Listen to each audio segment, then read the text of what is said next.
মুক্তিত নিস্পৃহ জিতু হেহি ভকত কনমু ৰকমই মঘু ভকতি সমস্ত মস্ত কমনি নিজ ভকতৰ বৈশ্য ভজু হেন দেৱ যদুপতি যাৰ ৰাম কৃষ্ণ নমো হে প্ৰভু যাৰ ৰাম কৃষ্ণ নমো।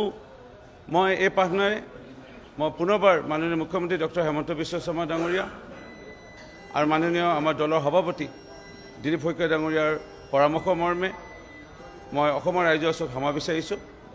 কিন্তু মোৰ বহুত দুখ লাগিল উক্ত দিনা। আৰু হয়তো চাহ জনগোষ্ঠীৰ এজন বিধায়ক হিচাপে বা ৰজাঘৰীয়া লোকসকলে যেনেধৰণে হয়তো মোক লৈ তেওঁলোকে চাগে চিন্তা কৰে আৰু মোক বাধা দিব চেষ্টা কৰে, এয়া খুব দুখ লাগিল। ইয়াৰ লগতে আৰু এটা বিষয় দুখ লাগিল, আমি দেখা পাইছোঁ সংবাদ মাধ্যমৰ বিভিন্ন চেনেলৰ যোগেদি যে মিয়ায়ো মানে মোৰ বিৰুদ্ধে এনে কোনো মিয়া বিধায়কে এনে বেয়াকৈ ক'বলৈ মোক মানে সাহস কৰিছে, সেয়া অসমৰ ৰাইজৰ ওপৰত এৰিলোঁ।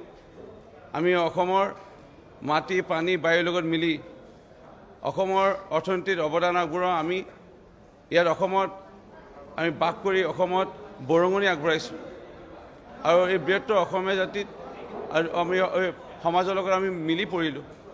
আৰু কোনোবাই মিয়া আহি পেলাই আমিও খিলঞ্জীয়াই লোক আমাক এনেকৈ বেয়াকৈ ক'ব, ইয়াৰ বিচাৰ অসমৰ মানে ৰাইজৰ ওপৰত এৰিলোঁ।